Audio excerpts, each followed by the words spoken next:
We are joined today by our doctor on call, UK emergency physician, Dr. Ryan Stanton, who's here today to answer some of your health questions that you've submitted on our website. We have an interesting question. I know we've talked a lot about with news stories with some cases of MRSA, and Judy wants to know, what is MRSA and where does it come from? She actually had a relative who was diagnosed with MRSA, and I know it's something that you see a lot in the emergency department. Well, MRSA is something we see very commonly in the emergency department. MRSA is methicillin-resistant Staph aureus. Staph aureus being a very common bacteria that's found on almost everybody's body. In fact, the average human body has more germs on it than there are people in the entire world, so there's no shortages of bugs out there. But what we're seeing now is with the use of antibiotics and those creams, alcohol-based hand cleansers, is more resistant bugs. They evolve to protect themselves in their environment. So they're becoming more resistant to the things we use to stay healthy. One of those being our own body. So now these germs are getting on our skin. Any type of break, whether it's from a broken hair, a zit, a scratch, a scrape, whatever, those bugs get into the skin, start to grow. Our body tries to wall it off to protect itself from it spreading throughout the body. The problem is then once you have this ball of germs, it's very hard for that to be fought off by the body. So most of the time we have to have people come into the emergency department. We have to open that up, drain all that nasty stuff out, and then give you antibiotics. Back in the good old days, all it required was some antibiotics or opening it up, and a lot of them would go away on their own.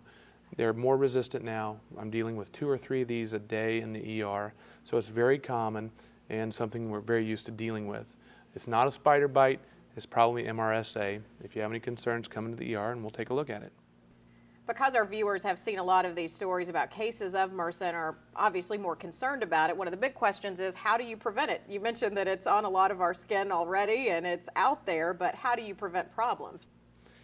Well, that's a great question, and there's no 100% way to prevent MRSA. People are just going to get it. That's a fact of life that we live in now. But there's things you can do to help prevent it. One, if you've had one of these or another family member has had one of these, you need to wash all your clothes and bed linens in hot water. That helps get rid of the germs that are around the environment that we're in.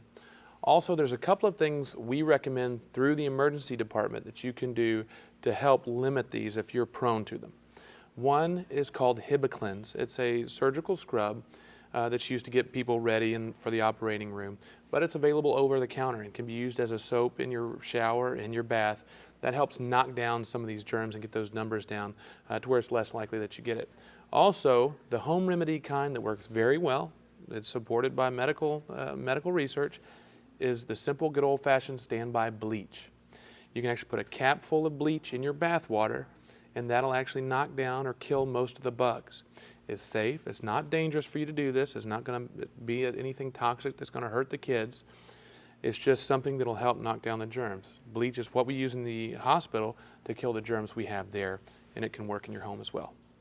Thank you so much as always for sharing that medical advice with our viewers, and we remind you, if you have a question for Dr. Stanton, just go to the Doctor on Call section of WTVQ.com and you may hear some of his answers to your questions in an upcoming segment.